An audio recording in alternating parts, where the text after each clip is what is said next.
Halo Sobat Cuan Nusantara, ketemu lagi dengan kita Jaring Usaha Channel yang akan membahas seputar bisnis, usaha, manajemen hingga investasi.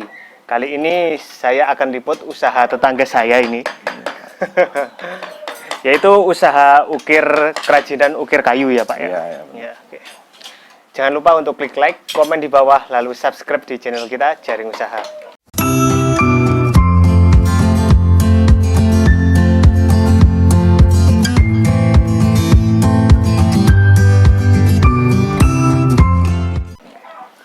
Oke Pak, pertama-tama ini namanya siapa dan ini alamatnya di mana Pak? Kenalkan, saya namanya Sunaryo.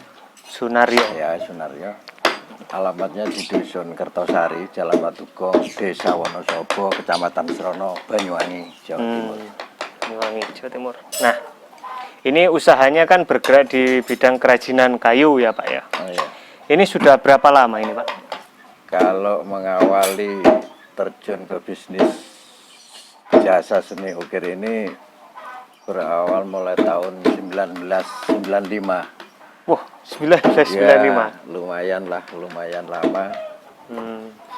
Jadi mulai tahun itu saya mulai berkecimpung di dunia kayu, tapi di seni pahat ini, seni ukir mas. Seni pahat. Nah, seni pahat.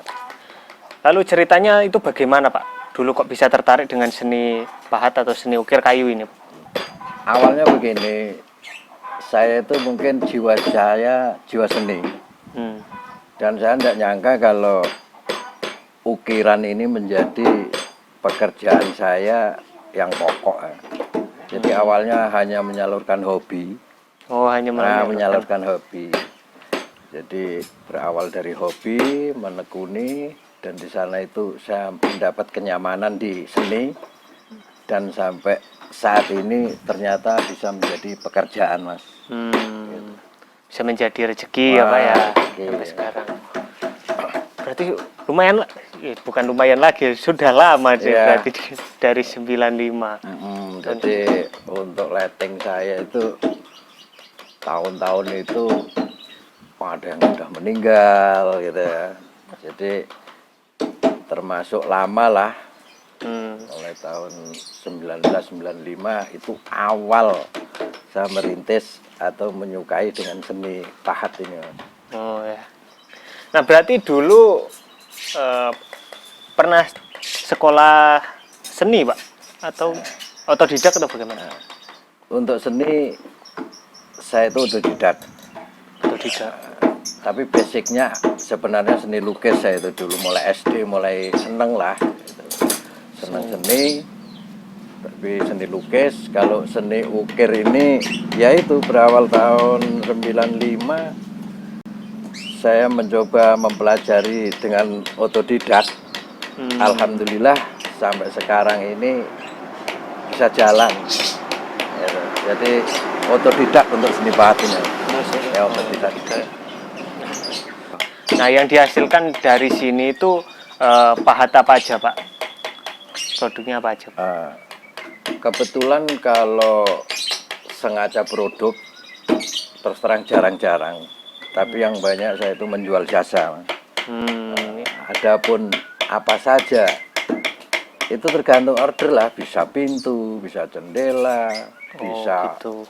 relief, atau gamelan. Jadi terserah orang itu, tergantung order lah. Iya. Tapi biasanya di sini yang pernah saya lihat itu di Duta Belambangan Ukir itu di Facebooknya itu banyak sekali produknya tentang gamelan teman-teman. Ya Pak ya. Ya benar. Tentang gamelan.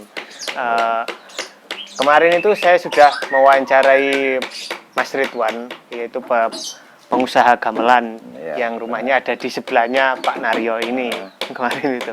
Apabila sobat penasaran, silakan tonton videonya di link di atas atau di deskripsi, nanti saya cantumkan. Nah, untuk pembuatan gamelan sendiri nih Pak, tadi kan Bapak sudah nata ini, sudah ngukir. Itu satu gamelan, satu saron ini biasanya berapa hari Pak? Kalau itu relatif, karena segala sesuatu kan ada kelasnya. Apapun itu pasti ada lah. Nah, jadi relatif ada yang 1 hari itu selesai, ada yang 2 hari selesai, bahkan ada yang 5 hari baru selesai. Itu tergantung kualitas ya, Tergantung kualitasnya. ya. Jadi perbedaannya itu. Jadi relatif lah, mulai 1 hari sampai 5 hari itu ada. Gitu ya.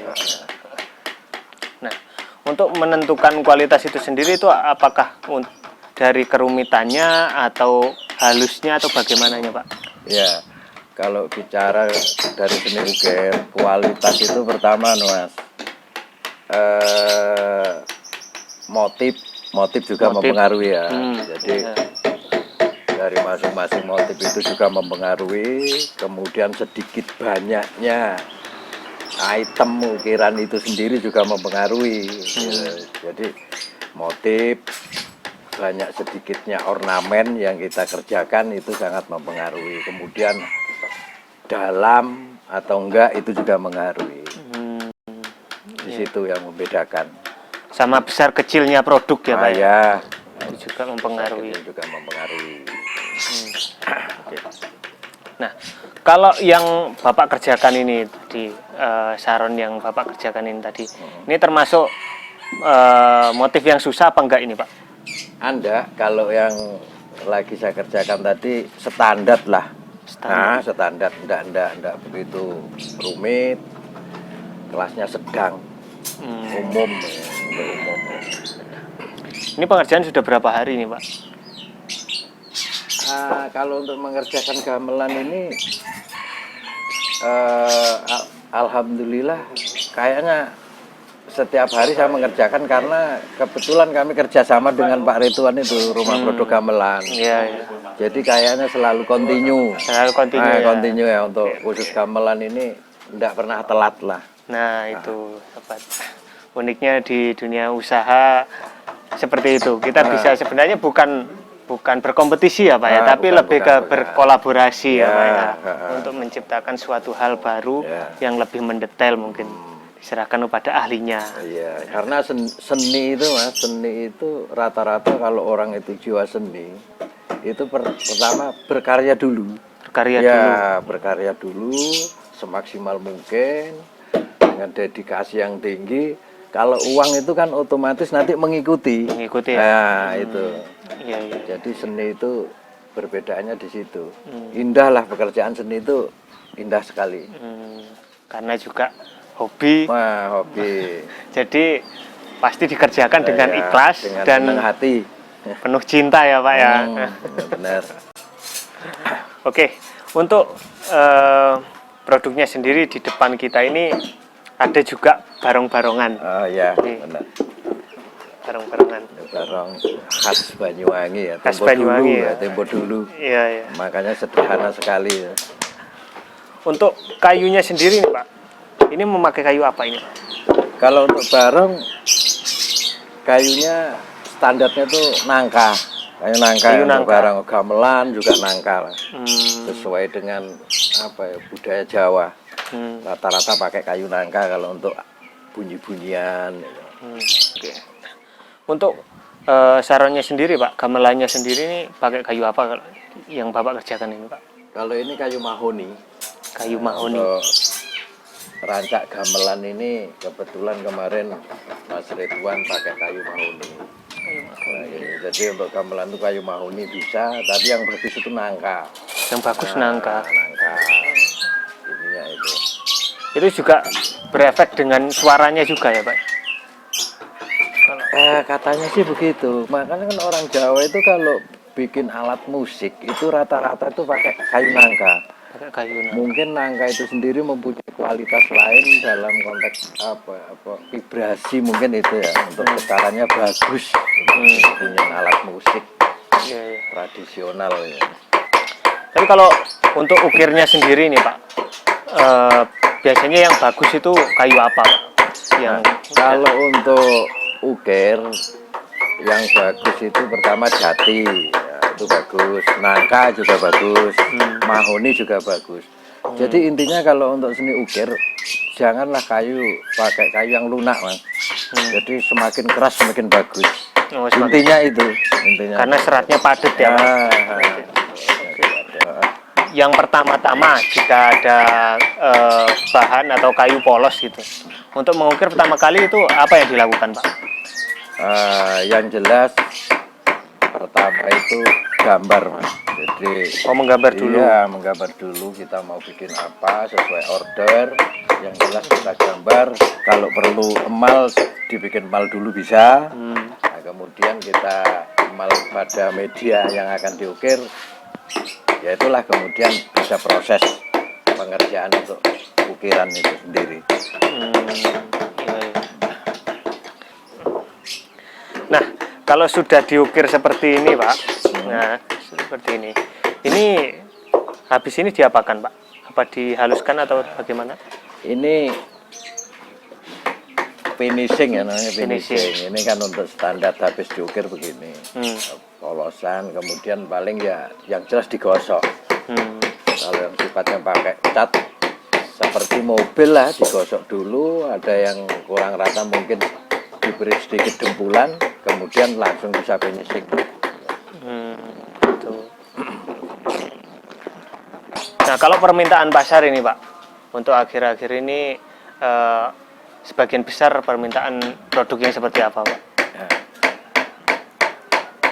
Selain gamelan, Mas, ya, kalau gamelan itu kan memang saya rasa untuk berapa tahun belakangan itu kan sangat digalakkan di Banyuwangi ya. Iya. Itu jelas itu sudah produknya Mas Ridwan itu. Lah, selain gamelan, saya yang banyak itu paling ornamen-ornamen untuk ukiran ram untuk angin-angin, termasuk pintu, untuk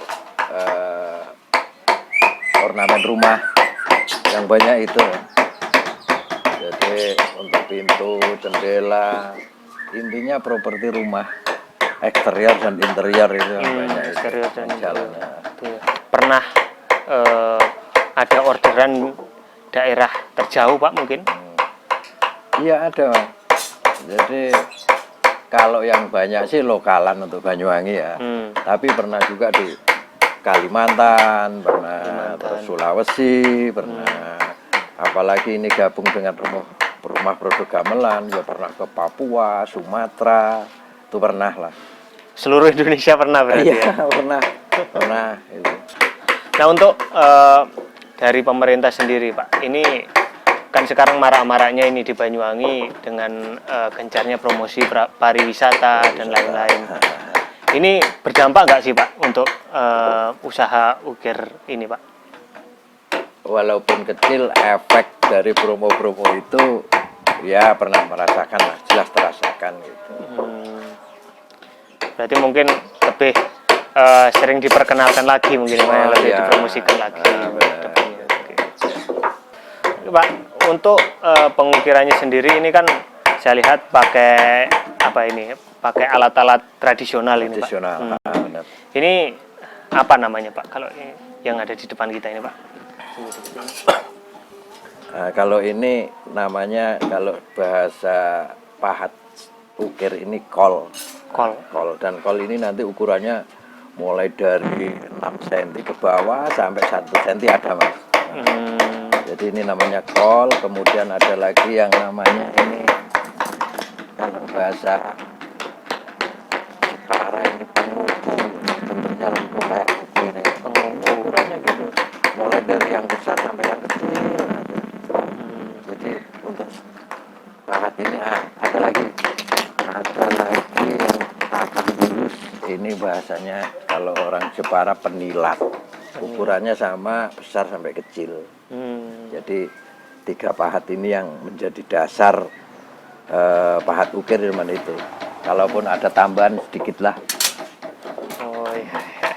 Nah, selama beberapa tahun ini, beberapa puluh tahun ini menggeluti seni ukir ini, Pak, suka dukanya ini apa ini, Pak? Ya, kalau kita ngomongnya dalam hal bisnis, Ya. tentunya semua itu tergantung dari kondisi negara, Mas. Kalau negara itu aman, kemudian roda perekonomian berputar sesuai apa ya yang kita harapkan, saya rasa bisnis apapun saya rasa lancar. Kayak kemarin COVID, nah, COVID kemarin itu pernah ya untuk beberapa bulan sempat kaget sih, sempat vakum, tapi kemudian alhamdulillah sedikit demi sedikit merangkak dan sampai sekarang ini lancar, alhamdulillah. Oh, berarti sangat berdampak sekali ya Pak ya untuk Iya. ini ya penjualannya di waktu COVID itu ya Pak ya. Ya, semua itu tergantung kondisi ekonomi negara lah, kondisi negara aman, ya semua lancar gitu. Semoga saja selalu begini ya Pak ya, selalu Amin, lancar ya amin, Pak. ya, amin. Di samping kami memang senang dengan seni dan tidak menafikan orang kerja kan butuh uang Mas. Jadi, Iya, iya. semoga kondisi negara ya aman-aman saja, tidak ada masalah sehingga masyarakat Indonesia pada umumnya bisa nyaman dalam berusaha. Iya, iya. Meskipun orang awam melihat seni yang di samping sampean itu juga Pasti seneng ya. pasti seneng. Meskipun nggak tahu seni gitu Ya, kan. dan hebatnya Indonesia ini kalau bicara seni itu unik ya, semua dikerjakan rata-rata tradisional. Nah, itu. Kalau di luar negeri kadang-kadang Pakai mesin. bagus, ya pakai mesin. Jadi di sana itu ditentukan Iya. dengan pula alat. Kalau di Indonesia rata-rata skill memang Ya. Kita punya skill. sangat perlu skill itu. Dan skill itu di dalamnya itu juga memiliki apa ya, hati Nah, untuk ya, membuatnya kan seperti itu Pak. ya benar. Dengan skill kita bisa mencari uang, tapi kalau dengan uang belum tentu kita bisa membeli skill itu. Nah itu Pak. Skill itu memang jiwa itu, pembawaan natural. Oke, mungkin itu saja Pak perbincangan kita hari ini. Terima kasih sudah mampir ke channel kita Jaring Oh, Usaha. ya, ya, sama-sama. Semoga usahanya selalu lancar ya Pak ya. Amin, amin, Mas, amin, Selalu Mas. lancar. Semoga tambah banyak orderannya ini. Ya, memang itu yang diharapkan. Nah itu saja sobat untuk video kali ini. Apabila ingin membeli produk-produk yang ada di sini, silakan klik di bawah video ini, nanti tulis saja di kolom komen atau di deskripsi, nanti kita akan sertakan nomor HP-nya seperti itu. Di sini kan melayani berbagai macam ukiran kayu ya Pak Oh, ya. ya. Nah, itu. Berbahan Tidak hanya gamelan saja teman-teman, meskipun interior rumah juga Oh, ya. melayani ya Pak ya. Oke, itu saja sobat untuk video kali ini. Salam semangat, salam pengusaha, salam cuan.